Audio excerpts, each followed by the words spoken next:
ఏంటి సంగతులు? మూడవ ప్రపంచ యుద్ధం వచ్చిద్దా అని చెప్పి కొన్ని కామెంట్లు చూస్తున్నా. అది రాదు కానీ 1962లో ఆల్మోస్ట్ వచ్చేసేదే. యుఎస్ఎస్ఆర్ అంటే రష్యా సీక్రెట్గా ఎవరికీ తెలవకుండా అమెరికా పక్కన ఉన్న క్యూబా దేశంలో అత్యంత ప్రమాదకరమైన న్యూక్లియర్ వెపన్లని సీక్రెట్గా తీసుకొచ్చి దాచిపెట్టారు. ఎందుకు? యుఎస్ని అటాక్ చేసే ఉద్దేశం ఉంది. ఎందుకు అటాక్ చేయాలి? అది కోల్డ్ వార్ టైము. ప్రపంచంలో ఉన్న అత్యంత శక్తివంతమైన దేశాల్లో యుఎస్, రష్యా వీళ్ళిద్దరిలో కూడా మనం ఎవరు స్ట్రాంగు అని చెప్పి చాలా బలంగా సీక్రెట్గా సైలెంట్గా కొట్టుకునే రోజులు అనమాట. 1947 నుంచి 1991 వరకు. ఆ న్యూక్లియర్ బాంబులు ఎలా ఉంటాయి అంటే జపాన్ మీద వేసిన న్యూక్లియర్లు వీటి పక్కన చీమటాపాకాయలకు మళ్ళీ ఉంటాయి. అంత ప్రమాదకరమైన న్యూక్లియర్ బాంబులు అక్కడ దాచిపెట్టారు. అలా దాచిపెట్టిన విషయము ఆ రోజుల్లో ఉన్న US president John F Kennedy కనిపెట్టేశాడు. కనిపెట్టిన తర్వాత సిచ్యువేషన్ ఎంత ఇంటెన్స్గా మారిపోయింది అంటే రష్యా, యుఎస్ ఇద్దరు ప్రెసిడెంట్లో ఒక్కళ్ళైనా సరే పొరపాటున తప్పు నిర్ణయం తీసుకుంటే ప్రపంచమంతా న్యూక్లియర్ల మోత మోగిపోయేది. మూడవ ప్రపంచ యుద్ధం ఆల్మోస్ట్ వచ్చేసింది అన్నట్టు ఎంతోమంది అన్ని దేశాలు భయపడి చచ్చారు 13 రోజుల పాటు. తర్వాత ఒక చిన్న అగ్రిమెంట్ జరిగిందనమాట.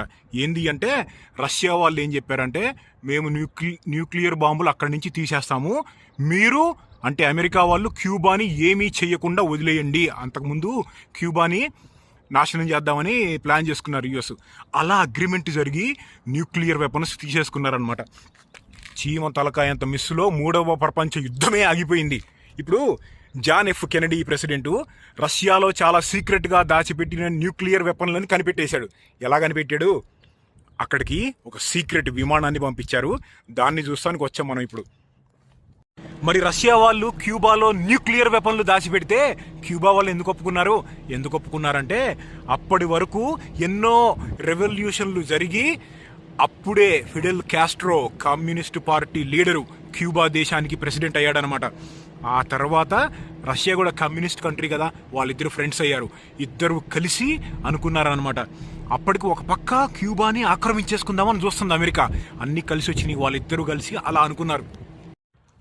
ఆ ఎయిర్ క్రాఫ్ట్ని చూస్తానికి వెళ్ళబోయే ముందు ఆన్సర్ చేస్తాను ఆ క్వశ్చన్. మూడవ ప్రపంచ యుద్ధం వచ్చిద్దా అంటే రాదు, కానీ ఛాన్సెస్ ఆర్ నాట్ జీరో తమ్ముడు. ఇక్కడికి వచ్చాం. దీని ఇన్ఫర్మేషను పాస్ చేసుకొని చూడండి మీకు కావాలంటే. 85,000 అడుగుల ఎత్తులో ఫ్లై అయ్యిద్ది, అంటే దాదాపు 22 కిలోమీటర్లు, కొంచెం అటు ఇటు. ఇదిగో దీన్ని పంపించింది. దీని పేరు U2 డ్రాగన్ లేడీ. ఇది నడిపే పైలట్ స్పేస్ సూట్ వేసుకొని ఉంటాడనమాట. అది ఆ పక్కన లెజెండరీ SR బ్లాక్ బర్డ్స్ ఉన్నాయి, SR-71 బ్లాక్ బర్డ్స్. దాని మీద ఫుల్ వీడియో చేసే ఇంతకుముందు. ఇంట్రెస్ట్ ఉంటే చూడండి, మన ఛానల్లో ఉంటుంది. ఇవి మొత్తము 104 బళ్ళు తయారు చేశారు లాక్హీడ్ మార్టిన్ వాళ్ళు అనమాట. వాటిల్లో దాదాపు ఒక 20 ఎయిర్ క్రాఫ్ట్స్ని రష్యా వాళ్ళు లేపేశారు మిసైల్స్ పెట్టి కొట్టి. ఈ వీటిని లేపేస్తున్నారని చెప్పి SR-71 వాటిని తయారు చేశారు. అయితే ఇది క్యూబాలో దాచిన విషయము. దీన్ని పంపించి పైనుంచి 22 కిలోమీటర్ల ఎత్తులో నుంచి ఇది ఫోటోలు తీసిద్ది అనమాట. ఫోటోలు తీస్తుంటే ఎలా ఉంటుందంటే, ఇప్పుడు అంత ఎత్తు నుంచి ఫోటోలు తీసేటప్పుడు భూమి మీద 1 మీటర్ వెడల్పు కన్నా ఎక్కువ ఉన్న ప్రతి ఆబ్జెక్ట్ కూడా క్లియర్గా కనపడిద్ది. అంత క్లియర్గా ఫోటోలు తీయగలదు. కోల్డ్ వార్లో తయారైన మాస్టర్ పీస్లో ఇది కూడా ఒకటనమాట. ఇది చూసారు ఎంత వెడల్పుగా ఉంటుందో రెక్కలు. దీన్ని ల్యాండ్ చేయడానికి లోపల పైలట్ ఒక్కళ్ళే ఉంటారు కదా. ల్యాండ్ చేసేటప్పుడు వెనకాల నుంచి ఇంకో ఎక్స్పీరియన్స్ ఉన్న పైలట్ కార్ వేసుకొని వచ్చి వెనకాల నుంచి రేడియోలో కారులో స్పీడ్గా వస్తా వెనకాల నుంచి సిగ్నల్ ఇస్తాడనమాట. కొంచెం పక్క జరుపు, ముందుకు జరుపు, వచ్చేసాం హోల్డే అని అన్నట్టు. ఎందుకంటే లోపల ఉన్న పైలట్కి వ్యూ కరెక్ట్గా ఉండదు. ఒక్కసారి గాల్లోకి వెళ్ళిపోయిందంటే మొత్తం పైనే చేసుకుంటూ ఉంటుంది పనులన్నీ. దాని ఇంజన్ ఇది. దీన్ని క్యూబా పంపించి అంతంత ఎత్తులో ఫోటోలు తీస్తుంటే ఆ ఫోటోల్లో తెలిసిందనమాట న్యూక్లియర్ బాంబులు సీక్రెట్గా రష్యా వాళ్ళు తీసుకొచ్చి ఇక్కడ దాచి పెడుతున్నారు అని. ఇదిగో ఎయిర్ ఫ్రేమ్ అనమాట. ఇది ఎంత వెడల్పుగా ఉంది. ఎక్కువ లిఫ్ట్ వచ్చి ఎక్కువసేపు తక్కువ పెట్రోల్ వాడుకొని గాలిలో ఎక్కువసేపు ఉండటానికి అంత ఎత్తులో ఈ వింగ్ స్పాన్ అనేది ఇంత పెద్దగా ఉంటుంది అనమాట. ఇక వింగ్ స్పాన్కి కూడా ఇక్కడ సపరేటు అది ఉంది చూడు, వీల్స్ ఉంటాయి. 1962లో సిచ్యువేషన్ అంత ఇంటెన్స్గా మారింది కదా, అదే టైంలో రష్యా వాళ్ళు దీన్ని గాలిలో లేపేశారు ఒక దగ్గర. అప్పుడు ఇంకా ఇంటెన్స్గా మారిపోయింది సిచ్యువేషన్. ఆల్మోస్ట్ న్యూక్లియర్ వార్కి రెడీ అయిపోయారు రెండు దేశాల వాళ్ళు. ఆ రోజుల్లో ఉన్న రష్యా ప్రెసిడెంట్ పేరు నికితా క్రుష్చేవ్. అతను వీటిని లేపేయడానికి ఆర్డర్ ఇచ్చాడనమాట. ఇంకా ఏంది అంటే, ఇప్పుడు సార్ బాంబా అని చెప్పి అత్యంత ప్రమాదకరమైన న్యూక్లియర్ వెపన్ ఒకటి ఉంది కదా, దాన్ని 1960-70 ఆ టైంలో టెస్ట్ చేశారు. దాన్ని తయారు చేయమని ఆర్డర్ ఇచ్చింది కూడా ఆయనే అనమాట. కోల్డ్ వార్ టైంలో ఇంకా చాలా జరిగినాయి. అక్కడ క్యూబాలో యుఎస్ ఎప్పుడైతే అక్కడ న్యూక్లియర్ బాంబులు ఉన్నాయని తెలిసిందో, John F Kennedy US president ఆ క్యూబా మొత్తాన్ని యుఎస్ నేవీ షిప్పుల్ని పంపించి మొత్తం ఆక్రమించేశాడు అనమాట. ఆక్రమించడం అంటే చుట్టూ ఉన్న వాటర్, సముద్రంలో ఏం జరుగుతుంది అని. ఆ టైంలో అక్కడ సముద్రాల్లో లోపల నుంచి సీక్రెట్గా రష్యా వాళ్ళు సబ్మెరీన్లు పెట్టుకు తీసుకొని వెళ్తున్నారు. ఆ సబ్మెరీన్లలో న్యూక్లియర్ వార్ హెడ్లు ఉన్నాయి, టార్పిడో. ఆ రష్యా వాళ్ళ సబ్మెరీన్లో లోపల సడన్గా వేడి పెరగటం మొదలైంది. వాళ్ళకి అర్థం కాలేదు ఎందుకు వేడి పెరుగుతుంది అని చెప్పి. అందులో ఆ సబ్మెరీన్లో 3 క్యాప్టెన్లు ఉన్నారు. 3 క్యాప్టెన్లు ఒకటే ఆర్డర్ ఇచ్చారంటే కనుక అది జరిగిద్ది అనమాట. వాళ్ళకు ఒక అనుమానం వచ్చింది, 3వ ప్రపంచ యుద్ధం స్టార్ట్ అయిందా అని చెప్పి. అయితే స్టార్ట్ అయిపోయి ఉంటుంది అని చెప్పి ఆల్మోస్ట్ వాళ్ళు కన్ఫర్మ్ చేసుకున్నారు. కన్ఫర్మ్ చేసుకొని మనం ఏం చేద్దామంటే, మన సబ్మెరీన్లో ఒక న్యూక్లియర్ టార్పిడో ఉంది కదా, దాంతో ఒక యుఎస్ షిప్ దగ్గర ఎక్కడో పడుంది, ఒక యుఎస్ షిప్ని లేపేద్దాము, న్యూక్లియర్ బాంబు వేద్దాము అని అనుకున్నారు. అనుకొని 2 క్యాప్టెన్లు ఆర్డర్స్ ఇచ్చారు. ఒక క్యాప్టెను వసీలీ ఆర్కిపోవ్ అనే అతను మాత్రము ఆర్డర్ ఇవ్వలేదు. వసీలీ ఆర్కిపోవ్ అతను ఏమనుకున్నాడంటే, అనవసరంగా స్టార్ట్ చేశామంటే కనుక ప్రపంచమే నాశనం అయిపోతుంది, మనకి క్లారిటీ లేదు కదా అని చెప్పి అతను ఆర్డర్ ఇవ్వలేదు. అందుకని అతను అంటారు, 3వ ప్రపంచ యుద్ధాన్ని ఒక రకంగా ఆపటానికి కారణము ఆ వసీలీ ఆర్కిపోవ్ అనే అతనే అని చెప్పి అంటారు అనమాట. అయితే మరి ఫోన్ చేసి కనుక్కోవచ్చు కదా అంటే, ఆ రోజుల్లో కమ్యూనికేషన్ సరిగ్గా లేదు, ప్లస్ వాళ్ళు సముద్రం లోపల ఆ సబ్మెరీన్లో ఉన్నారనమాట, కాంటాక్ట్ సరిగ్గా లేదు. ఈ బళ్ళు మొత్తం 104 బళ్ళు తయారు చేశారు కదా, అందులో ఒక 20 బళ్ళని రష్యా వాళ్ళు లేపేశారు మిసైల్స్ పెట్టి కొట్టి. ఇంకా ఒక 70 దాకా రిటైర్ అయిపోయినాయి. ఇంకొక 15 ఈ రోజుకి కూడా 1955లో తయారు చేసిన ఈ బళ్ళు ఇప్పటికి కూడా కొన్ని చోట్ల సర్వీసులోనే ఉన్నాయన్నమాట. ఇప్పుడు ఇరాన్ వార్లో యుఎస్ నుంచి డిప్లాయ్ అయ్యి యూకేలో ల్యాండ్ అవ్వటం ఒక ఫుటేజ్ చూశాను మొన్న. ఇదేంద్ర బాబు, ఈ డ్రాగన్ లేడీని మళ్ళీ తీశారా అని అనుకున్నా. ఇది ఫైటర్ కాదు, కేవలం ఫోటోలు తీయటం అనమాట దీని పని. బాబు, ఆ కోల్డ్ వార్లో ఇంకా చాలానే జరిగినాయి. అసలు రష్యా వాళ్ళు క్యూబాలో సీక్రెట్గా అణుబాంబులు పెట్టడానికన్నా ముందు యుఎస్ వాళ్ళు న్యూక్లియర్ బాంబుల్ని యుఎస్ నుంచి తీసుకొని వెళ్ళి టర్కీలో పెట్టారు. ఎందుకు? టర్కీలో నుంచి రష్యాని అటాక్ చేసే ఉద్దేశం ఉంది కాబట్టి. ఇప్పుడు అటాక్ చేయాల్సిన అవసరం లేకపోయినా కానీ బెదిరియడానికి, నువ్వు బెదిరిస్తే మేము బెదురుతామా, మేము బెదిరిస్తాము అనే టైప్లో అది పెరిగి పెరిగి పెరిగి పెద్దదైపోతుందే కానీ దిగదనమాట. ఏం బాంబులో ఏమో, వాటిని కాల్చుకు తినడానికి కాకపోతే. బాంబులు ఉండాలి కానీ ఇన్ గుడ్ హ్యాండ్స్, మంచి చేతుల్లో ఉండాలి. ఈ జెట్ ఇంజన్లు తయారు చేయడం ఎంత కాంప్లెక్స్, ఇంతకుముందు మాట్లాడుకున్నాం గుర్తుందా? ఇవి లోపల చాలా కాంప్లెక్స్ మెటీరియల్స్ వాడతారనమాట. మెటలార్జీ, రకరకాల మెటల్ అలాయ్స్ వాడి తయారు చేస్తారు. ఎంత రోబస్ట్గా ఉంటాయంటే మెటీరియల్స్, అంత తొందరగా కరగవు. ఈ లోపల ఉన్న పార్ట్లని తీసి గనక వాటితోటి కత్తి తయారు చేస్తే హంటింగ్ నైఫ్ జీవితాంతం ఉంటుంది షార్ప్నెస్. కానీ మనకి ఇయరు. ఆ జెట్టు ఇంజనీరింగే ఒక స్పెషల్ అనుకుంటే, దాంట్లో కేవలం అక్కడ ఉండే మెటల్స్ని తయారు చేయడం అనేది చాలా కాంప్లెక్స్. ఆ మెటల్ మొక్కలు ఇచ్చిన చాలు మనకి కరగబెడతాం. వాటిని కరగబెట్టాలన్నా కష్టమే మనకి, మనం ఎంత చేసినా వాటిని కరగబెట్టలేం. లాస్ ఏంజలీస్కి ఒక గంట దూరంలో ఉన్నామన్నమాట. ఇక్కడ నుంచి మనము ఇప్పుడు ఎడ్వర్డ్స్ ఎయిర్ ఫోర్స్ బేస్ అని ఒకటి ఉంటుంది. ఇప్పుడు వార్ నడుస్తుంది కదా ఇరాన్లో, ఇక్కడ సిచ్యువేషన్ ఎలా ఉందో నాకు తెలిసిన ఇన్ఫర్మేషన్ ప్రకారము B-21 రైడర్ అని చెప్పి 6th జనరేషన్ స్టెల్త్ బాంబర్ B-2ని రిప్లేస్ చేయబోతుంది. అది దానిని ఏరియల్ రీఫ్యూయలింగ్ టెస్టులు చేశారంట మొన్న వీకెండ్. ఇక్కడ నుంచి ఇంకో అరగంట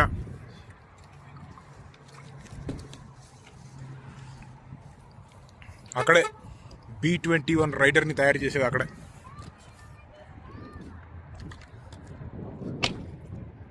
థామ్డేల్ ప్లాంట్ నెంబర్ 42. ఇదే లాక్హీడ్ మార్టిన్ యుద్ధ విమానాలు బాంబర్లు తయారు చేసే మ్యానుఫ్యాక్చరింగ్ ఫెసిలిటీస్ అనమాట. ఇక్కడ నుంచి మనకి లోపలికి వెళ్తానికి ఉండదు.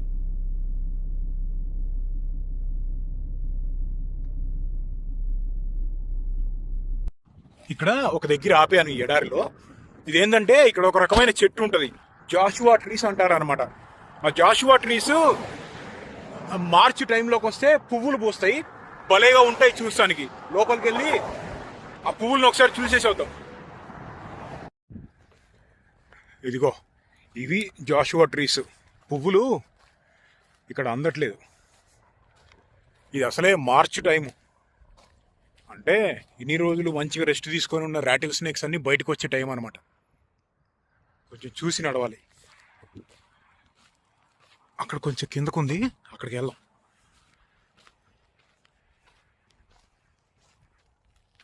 ఈ జాషువా ట్రీలకి వేర్లు 2 రకాలుగా ఉంటాయి. ఒకటేమో చాలా డీప్గా వెళ్ళిపోయి కింద నుంచి వాటర్ తీసుకుంటూ ఉంటుంది.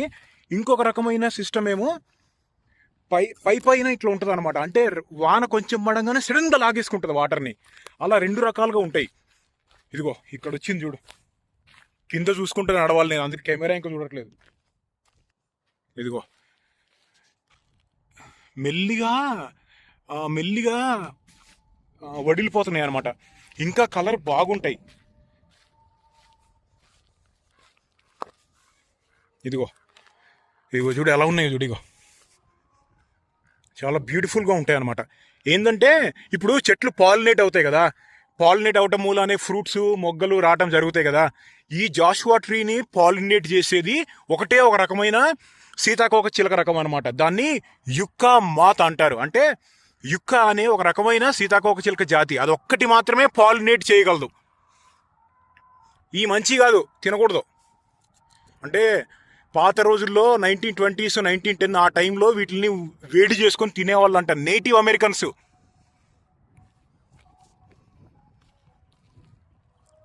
జంగల్ డెజర్ట్ మందంగా భలే ఉన్నాయి. ఈ జాషువా ట్రీస్ ప్రొటెక్టెడ్ కాలిఫోర్నియాలో, వీటిని డ్యామేజ్ చేయకూడదు అనమాట.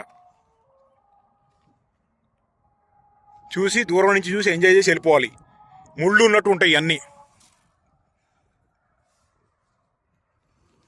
సరే పోదాం పద, పాముల సీజన్ రో. ఈ చుట్టుపక్కల ఎక్కడన్నా పాము ఉందనుకో మనల్ని చూస్తూనే ఉంటుంది, మనమే దాన్ని చూడం.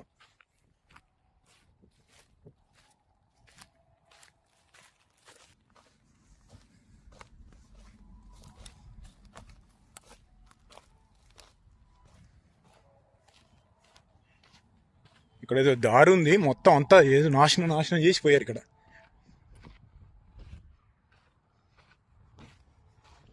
ఇక్కడ ఎన్ని ఉన్నాయో చూడు జాషువా ట్రీలు. ఇగో ఎన్ని అయ్యే, ఆల్మోస్ట్ ప్రతి చెట్టుకి ఈ పువ్వులు ఉన్నాయి. ఇదిగో ఇక్కడ చూడు, ఇగో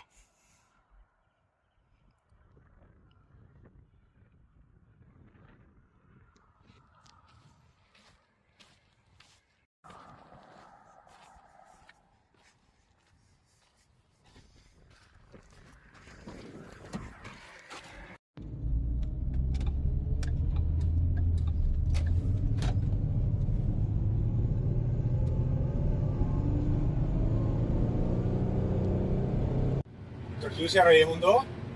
B-21 రైడర్ నార్థ్రాప్ కంపెనీ తయారు చేసే వాళ్ళ అడ్వర్టైజ్మెంట్ చూడు, ఫ్యూచర్ ఆఫ్ ఏవియేషన్ అంట. మనం వెళ్ళబోయేది ఎడ్వర్డ్స్ ఎయిర్ ఫోర్స్ బేస్. ఇది చాలా మూవీస్ లో చూసే ఉంటారు మీరు దీన్ని, ఈ పేరు. ఇదేంటి ఏవియేషన్ ఫ్యూ ఎలా అయింది? కాదులే, నార్మల్దే.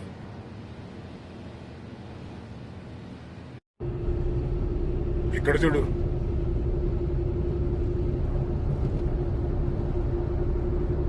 ట్రాన్స్పోర్టేషన్.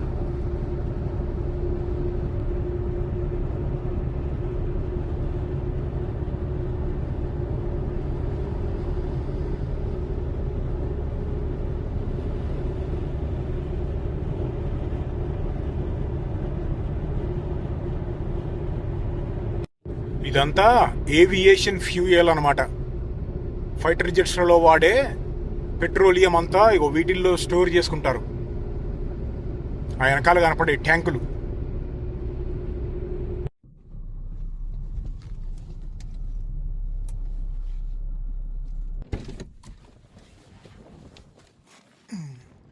బాగా గాలి వస్తుంది. ఏమి ఒక్క చెట్టు కనపడట్లేదు పైన ఎక్కడ. సరే, నేను ఏం చేస్తానంటే సాయంత్రం దాకా ఇక్కడే తిరుగుతూ ఉంటాయి. ఈరోజు మనకేమైనా ఛాన్సెస్ ఉన్నాయేమో జెట్స్ పైన కనపడడానికి. B-21 rider.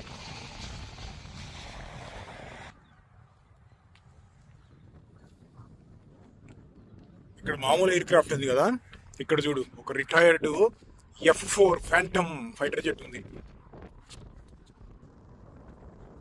ఇవన్నీ F-4 ఫ్యాంటమ్స్ అన్నీ ఇప్పుడు రిటైర్ అయిపోయినాయి.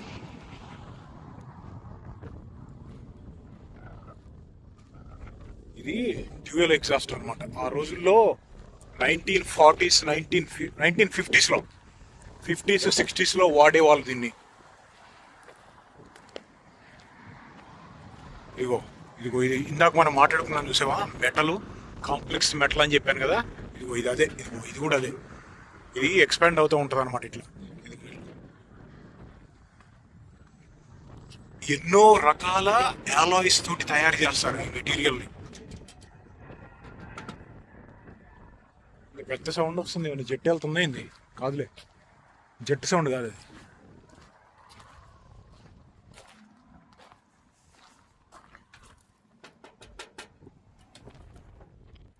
మనము మన ఇండియాలో కావేరీ ఇంజన్ తయారు చేసుకుంటున్నాం కదా, జెట్ ఇంజను.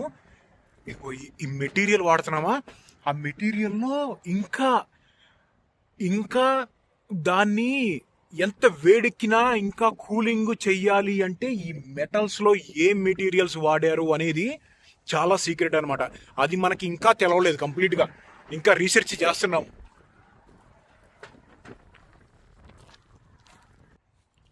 వీటి మీద చూసారా, ఇంత చిన్న పార్ట్ మీద కూడా సీరియల్ నంబర్ ఉన్నాయి. ఇగో ప్రతి ముక్క మీద ఉంది. ఇదిగో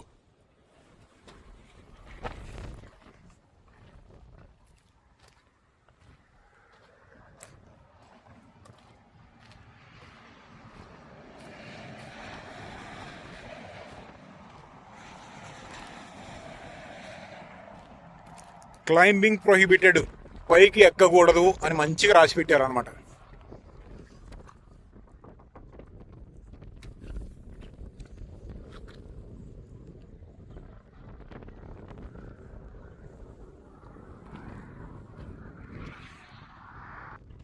బాగా ఎండగా ఉంది, కాసేపు దీని కింద కూర్చున్నాం.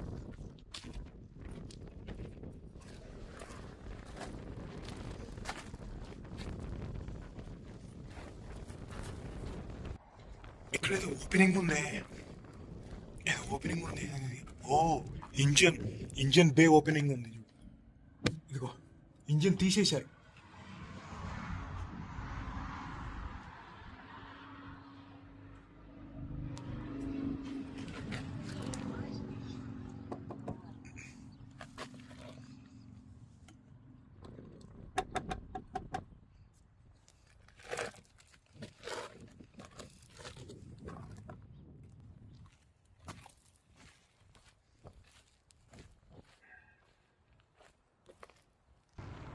మెక్డానల్డ్ డగ్లస్ అనే కంపెనీ వాళ్ళు తయారు చేశారు అనమాట. 1996లో రిటైర్ అయిపోయింది.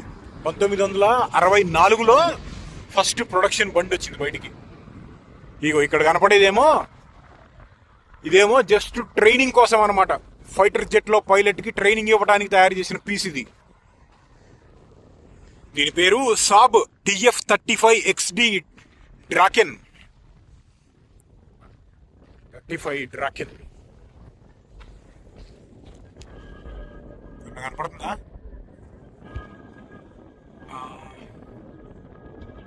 ఏం కనపడట్లేదు.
మనము బోరింగ్ కొడతాము, రోడ్ డ్రిల్ చేస్తారు కదా, బోరింగ్ వేయటము, దాంట్లో సౌండ్ వచ్చి చూసారా ఇట్లా డ్రిల్లింగ్ చేసేది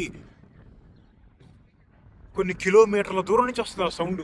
మరి ఇక్కడ ఏం డ్రిల్ చేస్తున్నారో, ఎంత పెద్ద మెషినరీ ఉందో అక్కడ, సౌండ్ ఇందులోకి వస్తుందో లేదో, కెమెరాలోకి వస్తుందా?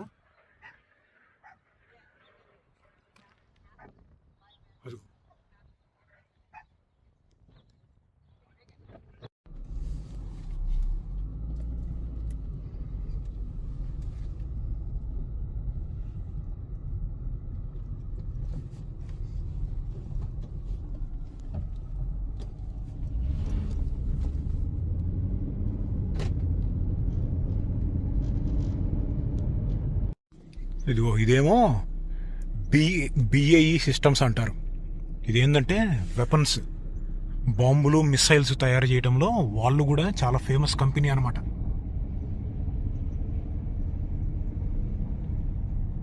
ఇక్కడ ఒక రాకెట్ కాంపోనెంట్ ఉంది చూడకూడదు.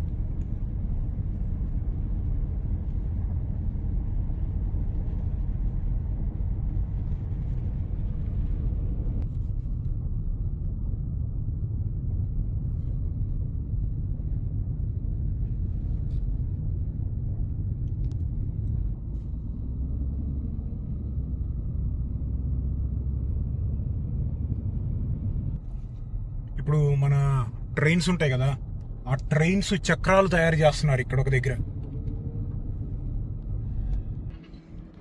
ఇందాక పెద్ద డ్రిల్లింగ్ సౌండ్ ఏదో వస్తుంది అనుకున్నాం కదా, ఇక్కడి నుంచే అనమాట ఈ ఎన్ఐఏ.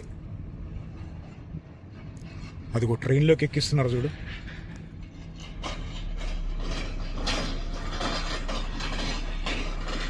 అదిగో ఇదే సౌండ్. చూడరా బాబు ఎంత ఎంత ఉన్నాయి ఒకటి.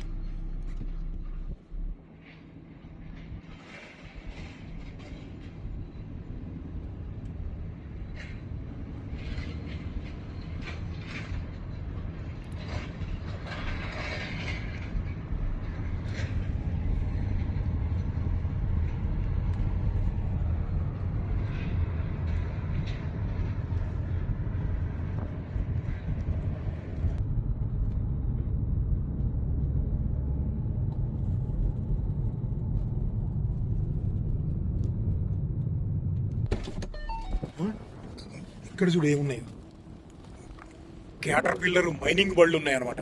ఏజ్ అయిపోయిన వాటిని తీసుకొచ్చి ఇక్కడ డిస్మాంటిల్ చేస్తున్నారు. ఇవి మామూలుగా మైనింగ్ దగ్గర తప్ప వేరే దగ్గర అంత తొందరగా కనపడవు. ఎన్ని ఉన్నాయి చూడు అక్కడ, ఒక 7-8 ఉన్నాయి.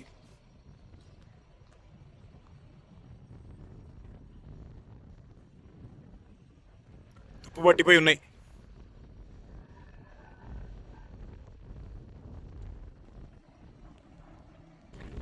ఏంటంటే ఇప్పుడు ఎయిర్ప్లేన్ గ్రేవ్ యార్డ్ అని ఉంటుంది. అంటే పాతగా అయిపోయిన విమానాలన్నీ తీసుకొచ్చి అక్కడ పెడతారు, అటువంటికి రిపేర్లు కూడా చేస్తారనమాట. అటువంటిది యుఎస్ లో ఉన్న అన్నిట్లో కల్లా పెద్దది, యుఎస్ఏ కాదు ప్రపంచంలో ఉన్న అన్నిట్లో కల్లా పెద్దది ఫీనిక్స్ ఎరిజోనా దగ్గర ఉంది. రెండవది ఇప్పుడు మనం ఉన్న దగ్గర ఉంది. కానీ మనకి అక్కడికి వెళ్తానికి యాక్సెస్ లేదు, పబ్లిక్ యాక్సెస్. కొన్ని వందలు కాదు, కొన్ని వేల విమానాలు వేరే దేశాల వాళ్ళు కూడా తెచ్చి ఇక్కడ పెట్టి డిస్మాంటిల్ చేస్తారు. జూమ్ కూడా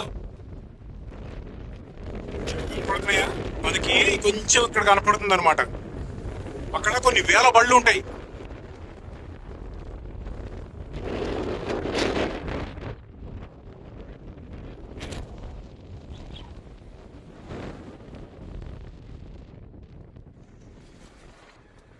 గాలి డోర్ కూడా రావట్లేదు.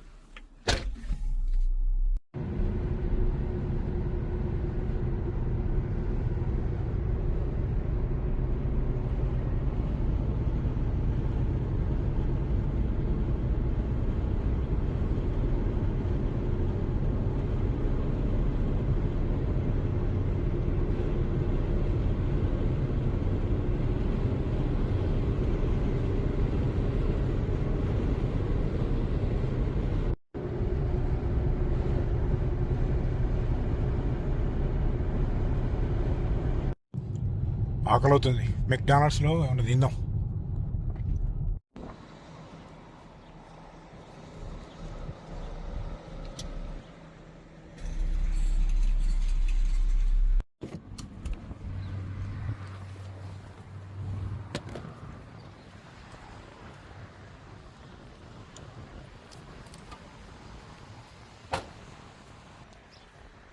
అక్కడి నుంచి 3-4 గంటల నుంచి తిరుగుతూనే ఉన్నా, అక్కడక్కడ ఆగుతున్నా. ఇప్పుడు దాకా ఒక్క జెట్ ఎక్సర్సైజ్ కూడా కనపడలేదు, ఒక్క ఎయిర్ క్రాఫ్ట్ కూడా కనపడలేదు.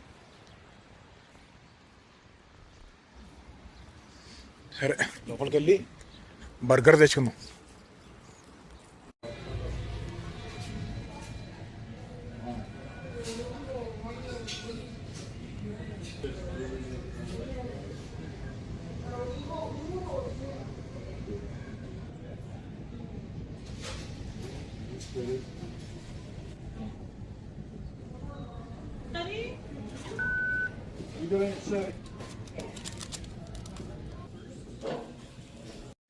ఒక 10 నిమిషాలు పట్టిద్ది పిక్ చేసుకోవడానికి.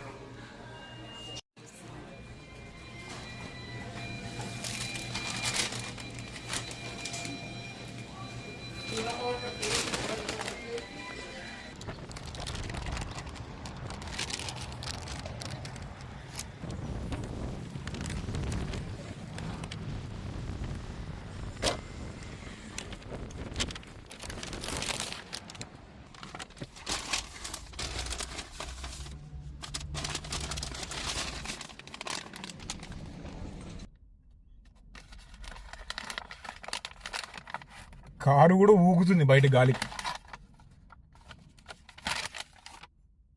స్పైసీ చికెన్ బర్గర్ $7 అంటే 600. Spicy chicken burger.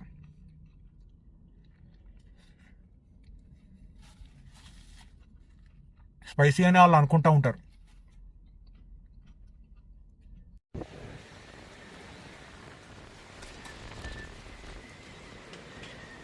Last year corona కన్నా ముందు ఇది $4.5 ఉండేది. $2 పెంచేశారు. పోయిన సంవత్సరం $1, ఈ సంవత్సరం $1. మెక్డానల్డ్స్ మొన్న ఇండియా వచ్చినప్పుడు తిన్నా కదా, దీనికన్నా కానీ అదే టేస్ట్ ఉంటుంది. పర్వాలేదు, ఇది కూడా బాగానే ఉంటుంది.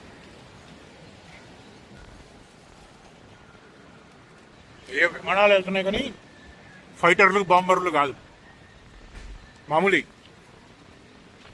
పెట్రోల్ రేటు కాలిఫోర్నియాలో $5.5 అయింది. ఇరాన్ వార్ కన్నా ముందు 4.5 ఉండేది, అంటే ఆల్మోస్ట్ 25%.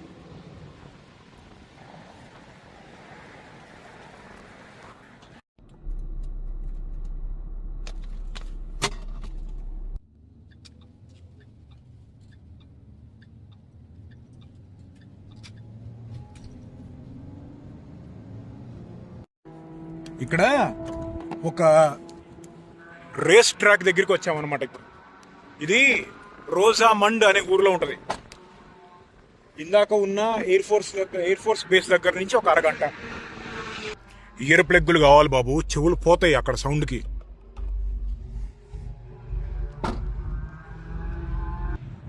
ఇక్కడ వాళ్ళ కార్లు తీసుకొచ్చి, సొంత కార్లే అనమాట, తీసుకొచ్చి రేసింగ్కి వస్తారు.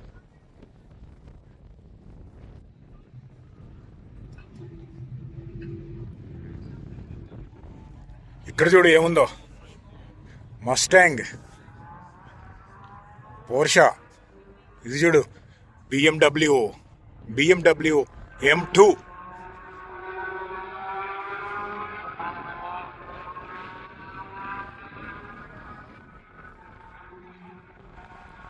అదిగో ముందు మళ్ళీ ఇక్కడ ఒక బండి అల్ఫా రొమేయో. ఇదంతా రేస్ ట్రాక్ అనమాట. ఈ చుట్టూ ఉన్నదంతా ఇదిగో మొత్తం ఇక్కడి నుంచి అప్పుడప్పుడు స్పెషల్ షోలు అవుతూ ఉంటాయి. అదిగో అక్కడ వెనకాల రేస్ అవుతుంది చూడు.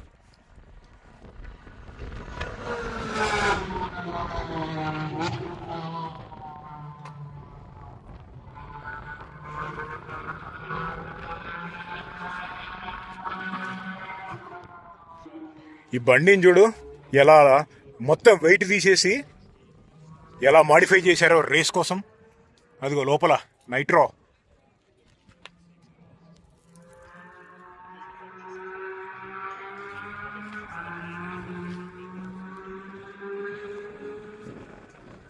ఇక్కడ మన కారు తీసుకొని వీళ్ళకి ఎంతో కొంచెం ఫీజు పే చేసి మన కారు తీసుకొని వెళ్ళిపోవచ్చు. కానీ ఏం చేయాలంటే చచ్చిపోతే నాకు సంబంధం లేదు అని సంతకం పెట్టేసి వెళ్ళాలి.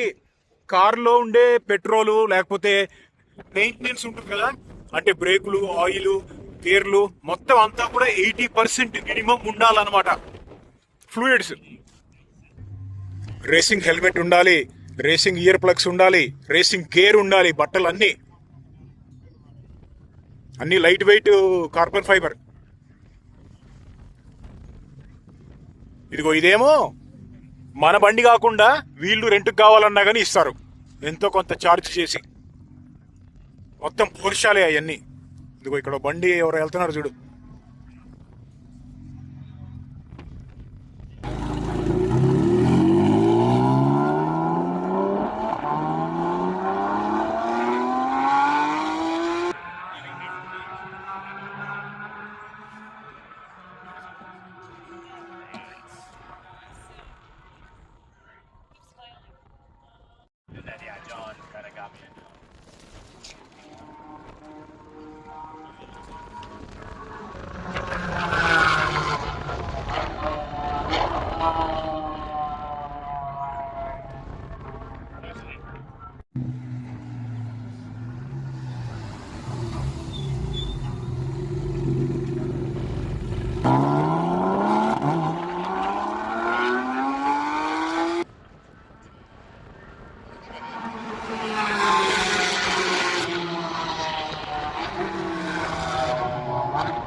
ఇక్కడ చూడు ఏముందో, CH-47 షినూక్ హెలికాప్టర్. వాళ్ళు ట్రైనింగ్ అవుతున్నట్టున్నారు.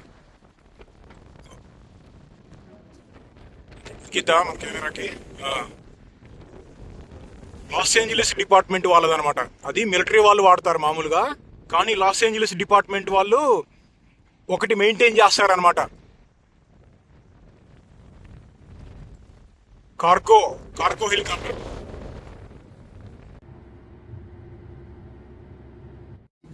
ఇక్కడ చుట్టూ చూడు ఏముంటుందో, మొత్తం ఎల్లో కలర్ లో పూలు కనపడుతున్నాయి కదా, దీన్ని కాలిఫోర్నియా బ్లూ అంటారనమాట.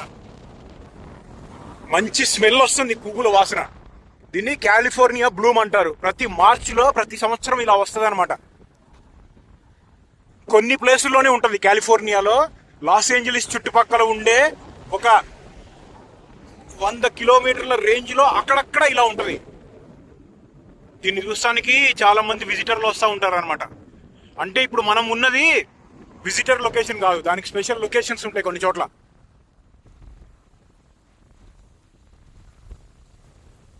హనీ ఉంటుందా, తేనె స్మెల్ ఎలా ఉంటుందో సేమ్ అదే స్మెల్ వస్తుంది అనమాట.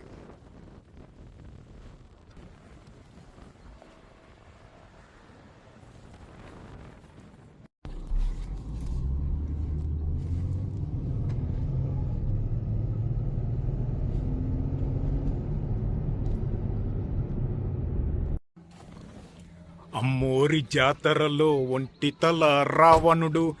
మన రాక్షసాలజీ గురించి గూగుల్కి కూడా తెలిసిపోయింది రో. మన రాక్షసాలజీ అది ఇది అంటుంది. సర్లే కానీ ఇక్కడ ఒక కాలం ఉంటుంది, సరదాగా వెళ్ళి అందులో నడుద్దాం కాసేపు.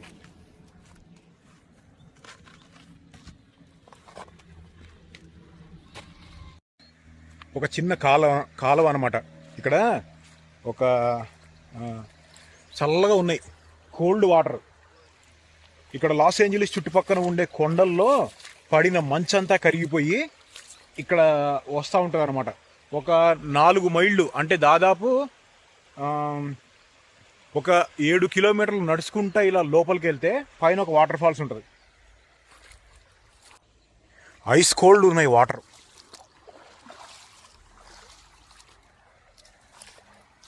కొంతమంది ఈ వాటర్లో నడుచుకుంటూ వెళ్తారనమాట లోపలికి, రివర్ వాకింగ్ ఎక్స్పీరియన్స్ కోసం.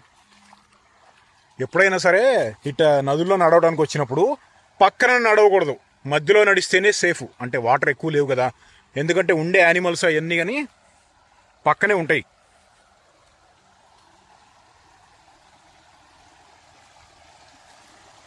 ఇంత చెప్పి పక్కన నడుస్తున్నాడు ఏంది అనుకుంటున్నారు కదా, చలేస్తుంది బాబు.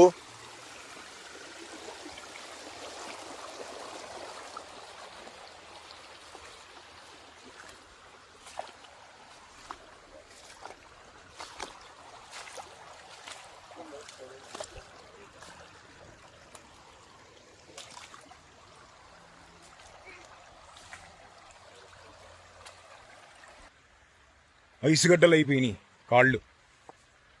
కింద కాళ్ళు ఉన్నాయా? ఉన్నాయిలే. అక్కడి నుంచి ఇంటికి వస్తుంటే దారిలో క్లాసిక్ ఫోర్డ్ మస్టాంగ్ షో అవుతుంది. అదిగో జాన్ విక్ ఫోర్డ్ మస్టాంగ్ మాక్ 1.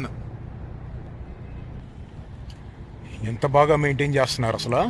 మసిల్ కార్సే అసలు. చూడు ఎంత మెయింటెనెన్సో. ఇవి రేర్ కలెక్టర్ పీసులు అనమాట, చాలా రేటు ఉంటాయి. ఇదిగో మాక్ 1.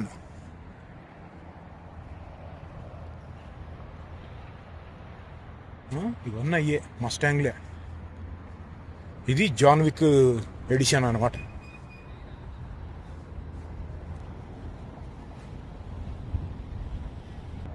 ఇదేమో షెల్బీ GT 350 క్లాసిక్. అదిరిపోయింది లుక్.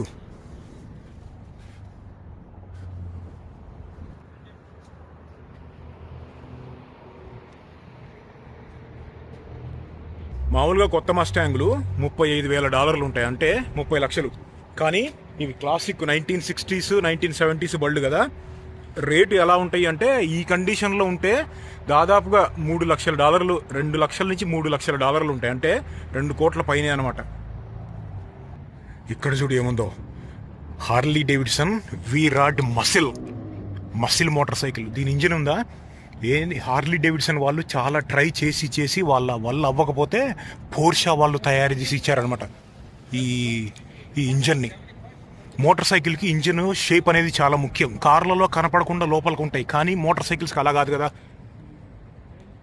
పోర్షా వాళ్ళు తయారు చేసి ఇచ్చారు. ఇప్పుడు వీరాడ్ మసిల్స్ ఇప్పుడు రావట్లేదు. ఈ బండిని ఆపేశారు, కంప్లీట్గా ప్రొడక్షన్ ఆపేశారు అనమాట. వీల్స్ చూడు, ట్రక్ ఉన్నంత ఉంటుంది. మైండ్ బ్లోయింగ్ మోటార్ సైకిల్ ఇదైతే. ఎందుకు ఆపేశారంటే సేల్స్ తట్టుకోలేకపోతున్నారు, అంటే ప్రొడక్షన్ కాస్ట్ ఎక్కువైపోతుంది, బళ్ళేమో అమ్ముడు పోవట్లేదు.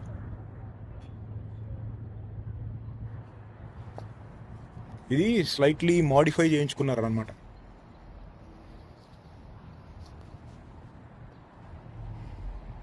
పవర్ క్రూయిజర్స్ అంటారు వీటిని. పవర్ క్రూయిజర్స్లో ఇంకో 3 ఉన్నాయి. Yamaha VMax, Ducati Diavel, Triumph Rocket 3, ఇది హార్లీ వీరాడ్ మసిల్. 4 ఉంటాయి పవర్ క్రూయిజర్స్. బ్యూటిఫుల్.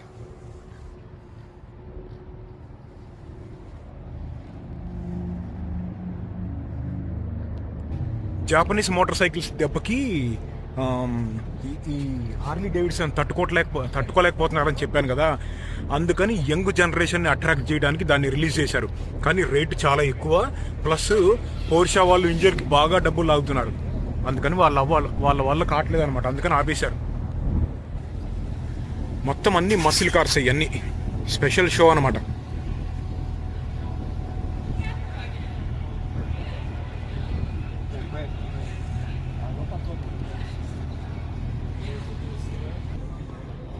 ఇదంతా అదే.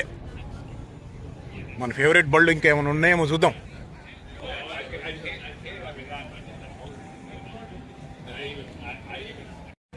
ఆ అమ్మాయిదే అనుకుంటా బండి.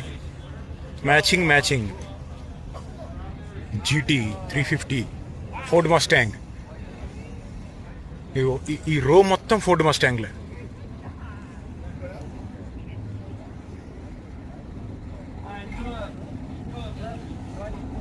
ఇక్కడ ఇంకోటి ఉంది చూడు, ఈ కండిషన్ చూడు. చాలా ఖర్చు పెడతారా బాబు డబ్బులు బళ్ళని మెయింటైన్ చేయడానికి.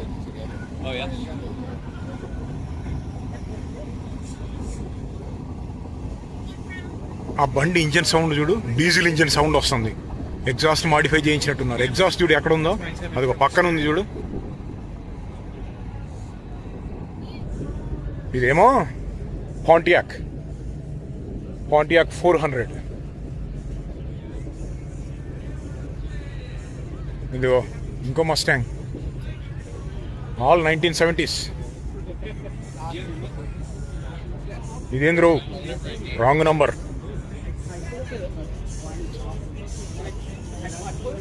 ఇవి ఇక్కడ ఫోక్స్ వ్యాగన్ బీటిల్స్.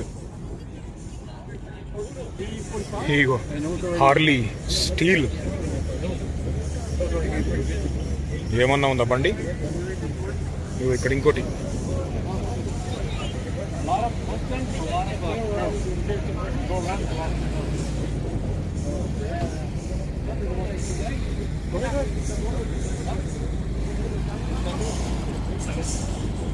ఇది చూడు, డ్రాగ్ రేసింగ్ కి మాడిఫై చేసిన ఫోర్డ్ మస్టాంగ్. దాని వీల్స్ చూడు ఎంత ఉన్నాయో. ఇదిగో కనపడిందా?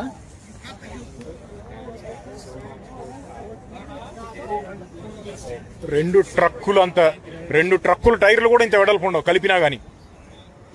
వావ్. బయటే కాదు, లోపల కూడా మెయింటెనెన్స్ చూడు ఎలా ఉందో. ఇక్కడికి వస్తే నాకైతే హెవెన్ లో ఉన్నట్టుంది ఈ బళ్ళు చూస్తుంటే.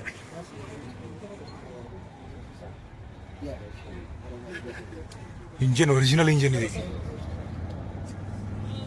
Original engine. కొంతమంది ఏం చేస్తారంటే బళ్ళు మరీ పాత అయిపోతే లోపల ఇంజన్ రిప్లేస్ చేసేస్తారు. ఇది 4 సిలిండర్ 8 సిలిండర్ V8.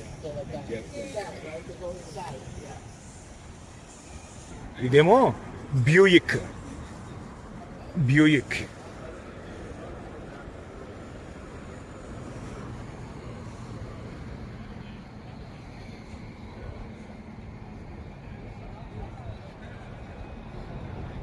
ఇది చూడు, ఫర్ సేల్ అంట.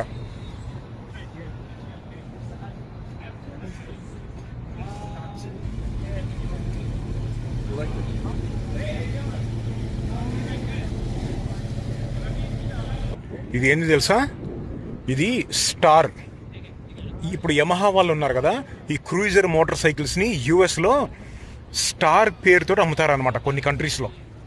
అంటే స్టార్ అన్నా యమహా అన్నా ఒకటే అనమాట. ఇది స్టార్ యమహా. ఇది ఇక్కడ యమహా నుంచి చూడు, లోగోనేమో స్టార్. హెవీ మోటార్ సైకిల్స్ అనమాట, అన్ని హెవీ క్రూయిజర్స్.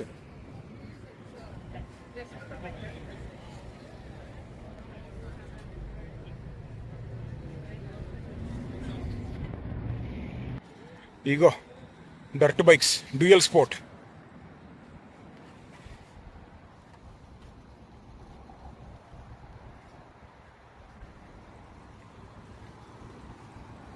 వీటిని తిప్పుతారు కొండల మీద. అసలు